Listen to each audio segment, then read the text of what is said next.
Imagine tumbling down a brutal, jagged shale slope in the dying amber light of dusk. Just a completely terrifying scenario right out of the gate. Right. You hit your head on a rock ledge, the world goes entirely black. And when you finally wake up, which is hours later in this blinding noon sun, something is just, well, something is deeply wrong. Yeah, because you haven't just survived a fall. Exactly. You have a word you've never heard before, literally burned into the architecture of your brain. Not as a memory either. No, not at all. Not as a thought you can consciously recall. It's like, it's a physical, unreadable file.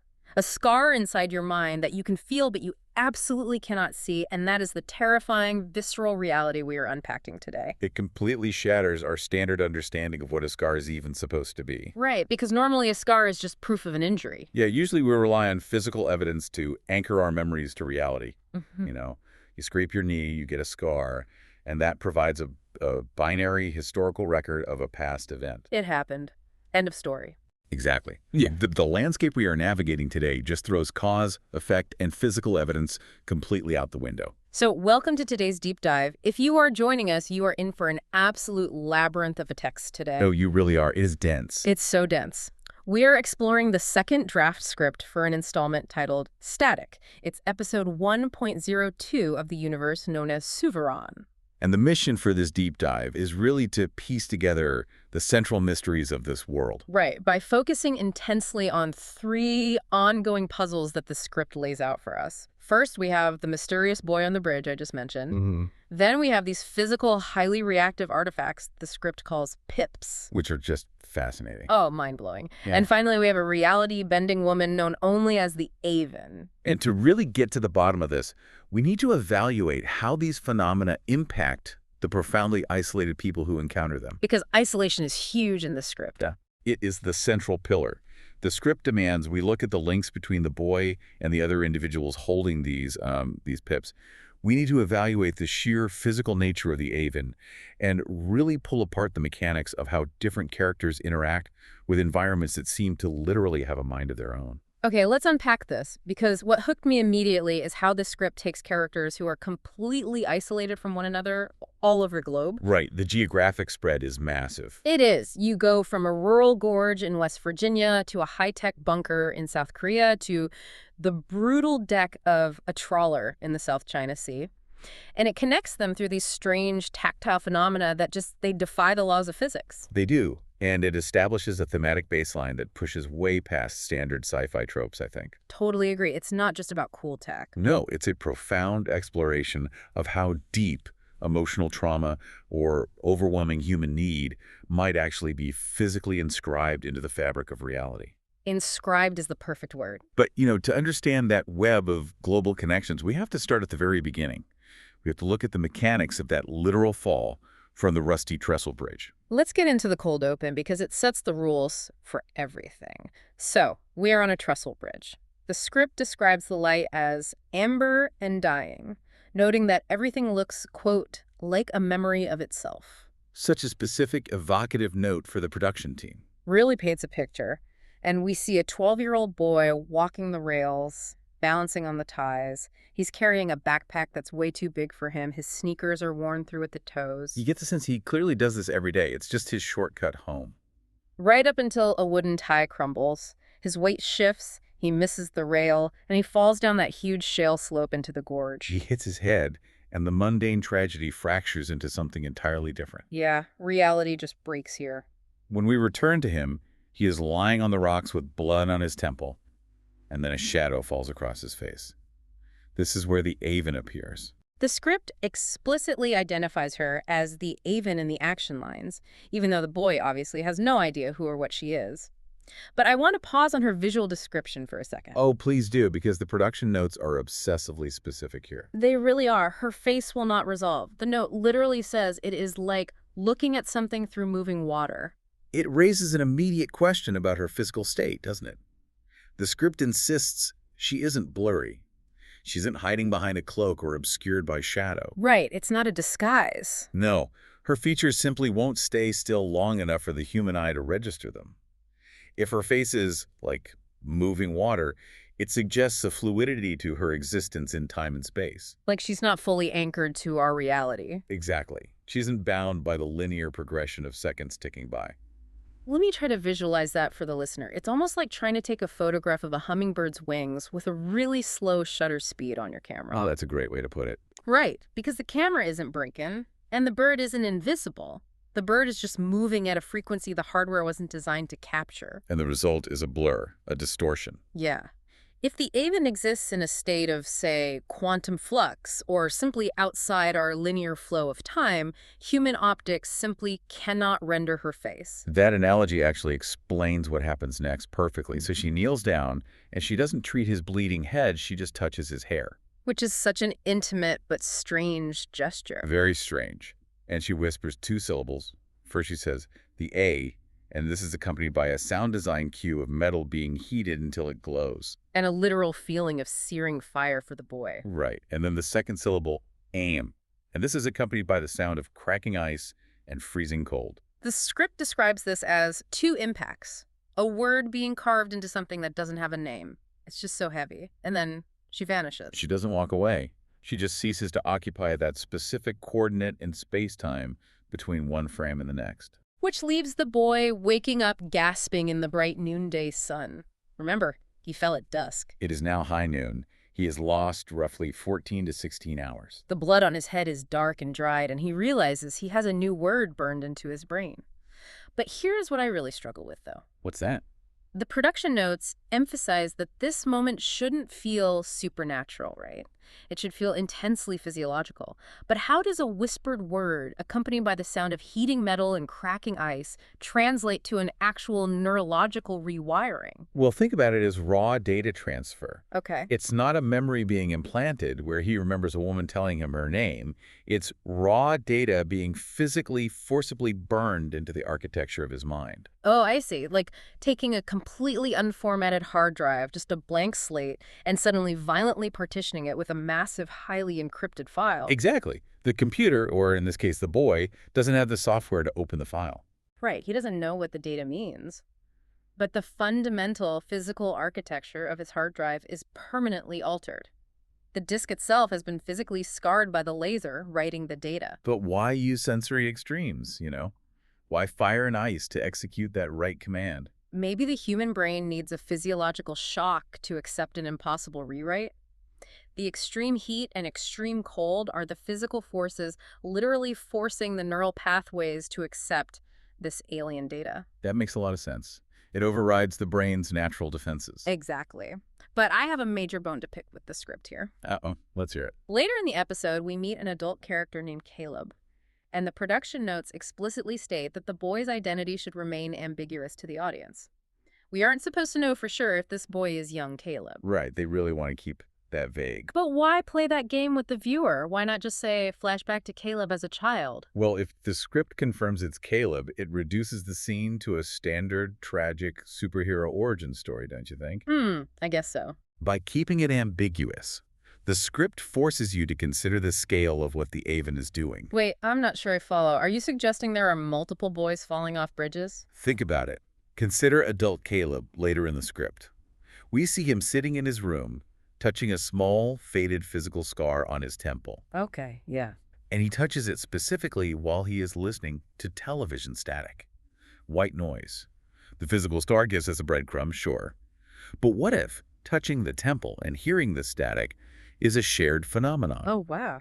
What if it's a universal symptom among a specific group of people who've all been inscribed by the Aven? Wait, take that a step further. You're saying there might be an entire generation of people walking around with this encrypted file in their heads. Exactly. And they are all compulsively tuning into white noise, trying to find the key to decode it. It changes the Aven from a mysterious savior on a single bridge to an active agent planting seeds across humanity. She isn't rescuing people.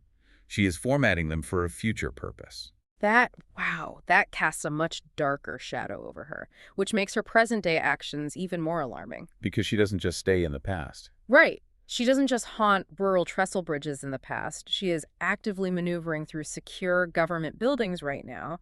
If we follow this thread of how she implants information, we have to look at her encounter with a character named Diane. Yes. The subplot with Diane shifts the entire tone into a psychological thriller. Completely. So Diane works in some sort of intelligence or satellite monitoring facility. She's sitting at her desk, staring at a satellite image of a thermal anomaly. It's huge. It's a massive heat signature on a hillside in West Virginia. And Diane knows it's not mining equipment, and it's not a coal seam fire. But instead of reporting it, she feels an intuitive, almost compulsive need to hide the image. A compulsion she cannot explain. Right. A colleague walks by, and she minimizes the window. She doesn't know why she's hiding it. She creates a new document, labels it unresolved, files it away, and clears her screen. But the script notes, the image doesn't disappear from her mind. No, it sticks with her. Let's dissect that compulsion for a moment. We just talked about the boy having raw data burned into his mind. Diane doesn't have an encrypted word in her head, but she does have an implanted instinct. Right, which begs the question, how does an outside force implant an instinct without the subject realizing they've been tampered with? It's terrifying because it bypasses her conscious reasoning entirely. The boy knows something alien is in his head. Diane thinks the decision to hide the file is her own intuition. It's like her risk assessment algorithms were quietly rewritten overnight. Yes. But she gets her confirmation that evening, and it is a chilling scene. She gets into the elevator to leave work. Yes, she's alone. The doors close, the elevator descends, then stops. The doors open, and a woman steps in. The script describes her as elegant in her 50s, but Diane looks at her, and her face won't quite resolve. Like looking at someone through old glass. It's the Avon. It's the Avon. But the interaction here is fascinating. The Avon doesn't introduce herself. She doesn't even look directly at Diane. She just smiles at the elevator doors and says something that clearly hints she knows Diane didn't send the thermal anomaly file up the chain of command. She essentially validates Diane's implanted instinct. Then the elevator reaches the ground floor, the Avon steps out and walks away. And this is where Diane's reality basically breaks. She is completely shaken. She immediately goes to the security desk in the lobby and asks the guard to pull up the footage of the elevator. The guard rewinds the tape. The footage shows the elevator doors opening on the ground floor. Diane steps out, and she is completely alone. The video shows Diane literally standing in an empty box, reacting to thin air. It's so creepy. But the production notes step in heavily here to clarify the mechanics of this for the reader. Right? Yeah, they do. The scene is meant to make Diane think she is losing her mind, but the notes confirm. The woman was physically real. She interacted with Diane, but she is entirely invisible to digital cameras. Which loops perfectly back to your hummingbird analogy. Think about Diane's job. She works with satellites, with digital files, with computer screens. She analyzes digital representations of reality. Exactly. And the Avon effortlessly bypasses all of that digital infrastructure. The camera lens requires a fixed point in space and time to capture light and render an image onto a sensor. If the Avon exists outside our linear flow of time, a digital sensor simply cannot record her. Because it's too slow. Right. The camera only captures a frame every fraction of a second. She slips between the digital frames, just like she slipped between the cinematic frames on the shale slope. But hold on, if she is invisible to cameras, why does Diane see her at all? Why doesn't Diane just see an empty elevator, too?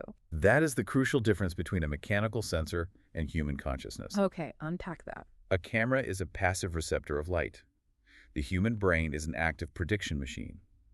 Perhaps the Avon isn't reflecting light into Diane's eyes.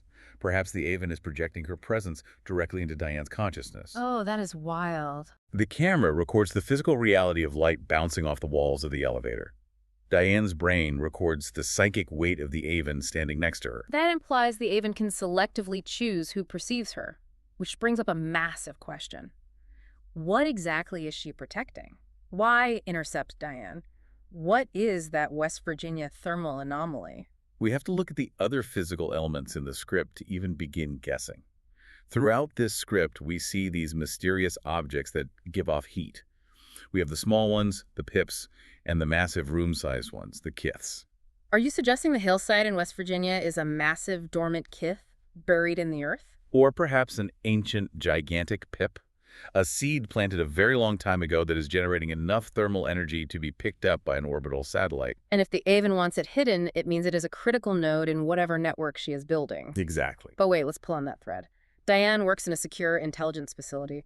What if that facility is actually in West Virginia? Oh, interesting. What if the government built their monitoring station on top of or adjacent to this massive thermal anomaly to study it, but the AVEN is manipulating the analysts like Diane to keep the true nature of the anomaly hidden from the higher-ups? That is entirely plausible.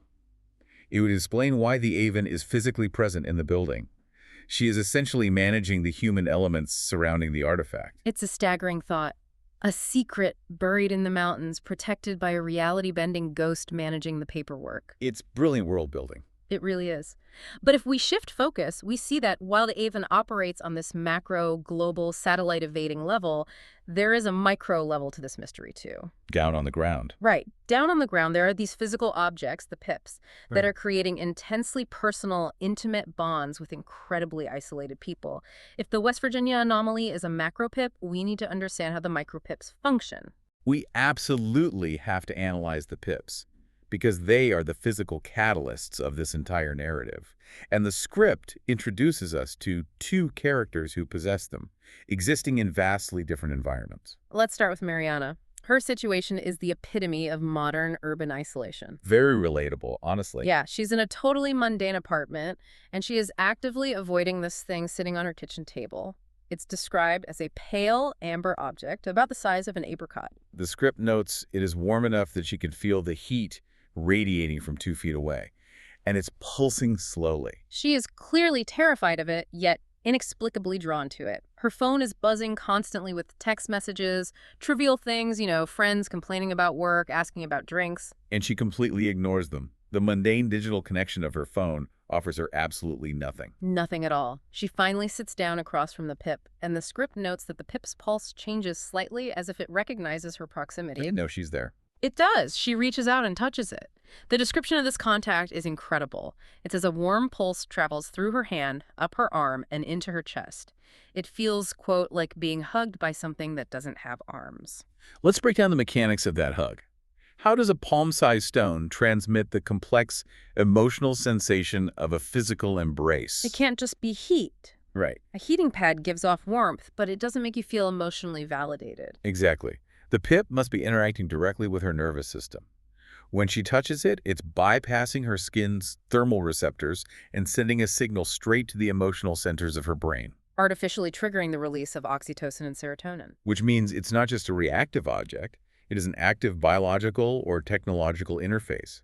It is diagnosing her emotional deficit, which is profound loneliness, and synthesizing the exact neurological response required to comfort her. But she still rejects it. Which is so tragic. She gasps, pulls her hand away, puts the pip in a shoebox, covers it with a scarf, and leaves the apartment. She literally leaves this glowing, pulsing, empathetic thing waiting in the dark. She rejects it because an artificial cure for loneliness is terrifying. Yeah, it forces you to face the problem. Exactly. Accepting the comfort of the pip means admitting how completely disconnected she is from her own species. Now, if you were listening to this and wondering what you would do if a rock on your table started giving you a neurological hug, hold that thought, because you have to contrast Mariana's mundane apartment with the absolute visceral horror of Anucha's environment. The juxtaposition is severe. It is night and day. Ugh. We jump to the South China Sea onto a brutal, rusting fishing trawler, and the script does not sugarcoat this reality. It explicitly states,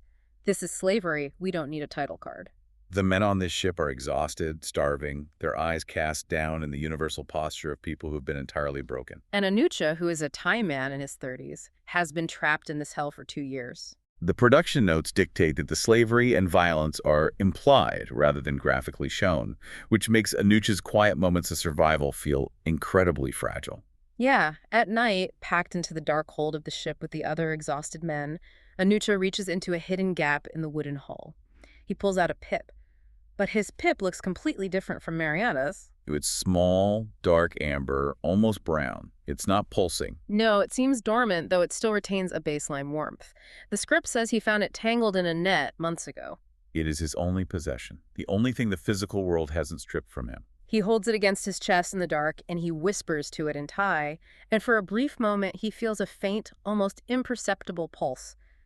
But the real shock comes at the very end of the episode. The closing sequence fundamentally changes our understanding of what a pip is actually capable of. Anusha falls asleep, his hand pressed against the hull, the pip hidden back in the wood. The pip begins pulsing faintly. And the script says the dead, rusted, brine-soaked wood of the slave ship surrounding the pip begins to change. It grows warmer, it grows softer. And the actual grain of the wood begins to shift and grow toward the small amber shape. Let's stop and analyze the physics of this, because it is staggering. A dormant object the size of an apricot is somehow reorganizing the cellular structure of dead cellulose. Where is the energy coming from to execute that kind of molecular manipulation? That's exactly the problem. If it follows terrestrial thermodynamics, a rock that small shouldn't possess the energy required to mutate solid matter. Unless... Unless what? What if the energy isn't coming from the pip? What if the pip is just a conduit? What if it's tapping into that mesh network we'll talk about in a minute, pulling energy from elsewhere to execute the mutation locally? Or consider the emotional transfer we saw with Mariana. What if the energy source is Anucha himself? Wait, you think the pip is eating his trauma to power the mutation? Think about the contrast. Mariana's pip is pale, soft, and offers comfort to a woman suffering from urban ennui. Anucha's pip is dark, hard, and responds to his horrific physical imprisonment with physical alteration. So they adapt to the user. Yes, these pips act like adaptive emotional mirrors. Anucha's desperation, his profound need for escape, is the fuel. The pip is absorbing that psychological agony and translating it into kinetic, biological energy to literally rewrite his physical environment. If that's true, the implications are terrifying. If Anucha's intense suffering is fueling the pip to alter the hull of that ship, what happens when it fully activates? Does it just make a soft spot for him to sleep? Or does it digest the entire trawler? Could it turn a slave ship into a biological vehicle of liberation? Or a weapon? If a pip can rewrite the cellular structure of dead wood based on the host's trauma, what happens when it encounters living tissue? Could it rewrite the slave drivers? Okay, my mind is completely blown by that. Right. If Anucha's pip is mutating a single ship wall, it begs the question of what a fully mature version of this object looks like. And the script actually answers that by throwing us into the lives of Caleb and a young girl named Jian. They aren't holding pips in shoeboxes or ship hulls. They are living inside massive, fully realized structures that do exactly what Anucha's pip is just starting to do. They are living inside the kiths. This is where the micro expands into the macro. We move from a handheld object to a fully sentient environment. Let's look at Caleb first. We talked about his physical temple scar earlier, but now let's look at where he is sitting. He wakes up inside a kith. The script says it's day 2 for him. And this room is alive in a way that makes standard smart home technology look archaic. The bed has actually learned the specific curve of his spine and his sleeping preferences overnight. When he shifts, the mattress organically shifts to support him. The windows automatically adjust the ambient light, the script notes, because the room, notice he doesn't like bright mornings. It is actively monitoring his biometric data. And it communicates with them, not through a speaker, but via text that naturally forms on the walls. It says, "Good morning, Caleb." Later, when his heart rate likely elevates, it types out, "You seem troubled." Which is so invasive if you think about it. It really is. And then it literally synthesizes food. A section of the counter opens up and provides him with a warm, dense muffin. How are you interpreting the mechanics of the kith synthesizing that muffin? Is it a replicator? It has to be highly advanced matter replication, or nanotechnology. If the kith is a mature pip, and Anucha's pip can reorganize the carbon in dead wood, the kith must be able to pull carbon, oxygen, and nitrogen from the air and rapidly assemble it into an edible carbohydrate structure. It is the ultimate miraculous sanctuary. It anticipates and fulfills every physiological need. And yet, Caleb's reaction is profound rejection. He practically ignores the miracle. He eats the muffin, sure, but he refuses to engage with the room's attempts to comfort him. Instead, he reaches into his backpack, pulls out a battered, ancient Panasonic TV-like, a 5-inch screen with analog dials, sets it on the kith's miraculous counter, turns it on, and just watches dead television static. He is enveloped by an intelligence designed entirely to soothe him, and he actively seeks out chaotic white noise. I see that, but let me challenge the idea that the kith is soothing him. If you know that an alien intelligence is monitoring your spine, your eyes, and your heart rate, and literally printing food for you, that isn't soothing. It's deeply violating. That's a fair point. The kith is a gilded cage. Caleb watches the static because the static is random. It's untamed information. The kith is too clean, too structured. He touches his scar, the unformatted data the Aven left in his head, and he looks into the static because they are both raw, messy, analog chaos. That is an excellent point. The kith represents a forced artificial order. Caleb prefers the authentic chaos of his own trauma. Exactly. But we have to contrast Caleb's rejection of the kith with how 8-year-old Jian interacts with hers. Yes, deep underground in South Korea. We meet Jiyeon and her grandmother, Song Yi. They are in a calm room within their kith, and this room goes way beyond adjusting a mattress or baking a muffin. It entirely reshapes reality. The production notes are emphatic here. This is not a holographic projection. It is not virtual reality. The walls of the room actually shift. The texture, the temperature, the scent of the air reality reshapes itself into a perfect, warm, salty beach sunset. When Jiyeon takes a step, real sand shifts under her feet. She runs into the water, and it's warm salt water. The production note specifically says we're not in Korea anymore, even though we never left. And the grandmother provides the crucial piece of terminology. She observes that after only 3 weeks underground, Jiyeon is already hearing the mesh. The mesh. We have to dig into what that actually means. If Anuja's pip is an isolated node and Caleb's kith is a local server, is the mesh the entire global network? Exactly. The mesh is the invisible infrastructure connecting the Aven, the pips, and the kiths. Jiyeon hears the mesh. Because she's a child, her mind is more plastic. She doesn't have the rigid adult defenses that Caleb has. She interfaces with the network seamlessly. Right. And she uses it to manifest a beautiful, comforting reality. A beach. So we have a spectrum of interaction. Anuja clings to a tiny, dormant pip, begging for connection to save his life. Caleb is engulfed by an active kith and rejects its sterile perfection, searching for answers in analog static. And Jiyeon taps directly into the mesh and bends the local reality of the kith to her imagination. What does this thematic spectrum tell you about the ultimate purpose of this technology? It tells me that this technology is terrifyingly responsive to human emotion, but it has no moral compass of its own. It's like having a genie that grants wishes based on your subconscious trauma rather than your spoken desires. That is a terrifying way to look at it. For Jiyeon, a child who wants to play, it builds a beach. For Anucha, a slave who needs to escape, it begins digesting a ship. For Caleb, an adult burdened with mysterious data in his head, it tries to medicate him with perfect mattresses and muffins, and he recoils from it. If you consider what this means for you, the listener, navigating our modern world of algorithmic feeds and targeted conveniences, this script is a profound commentary on technological isolation. Caleb has the ultimate smart home. It anticipates his needs flawlessly. Yet he feels profoundly empty. He finds more authentic connection staring into the broken chaos of a television screen.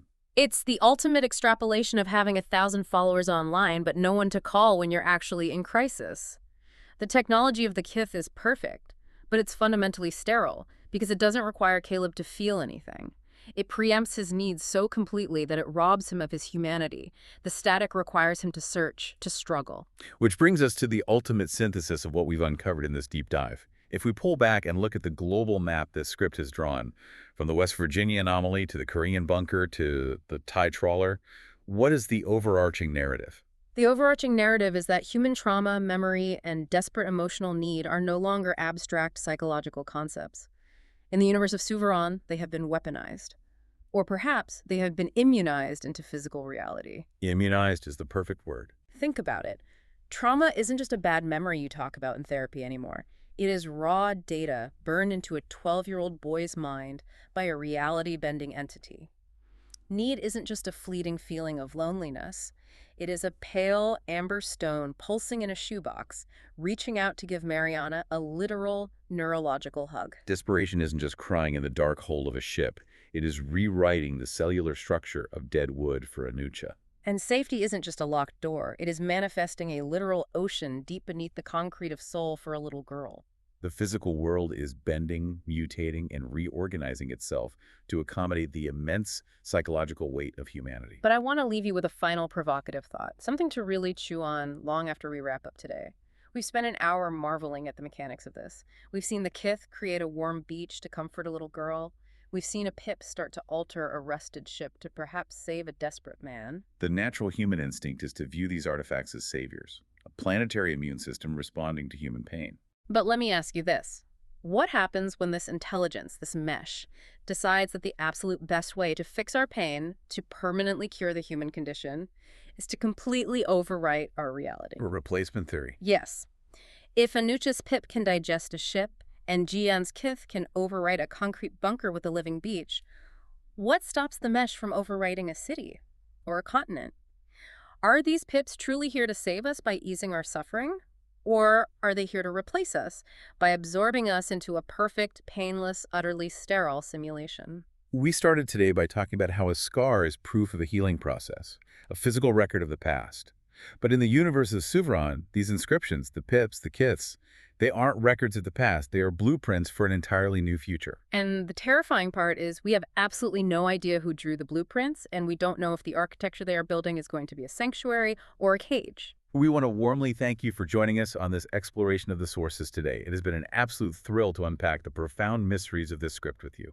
We really hope you enjoyed diving into the deep end with us.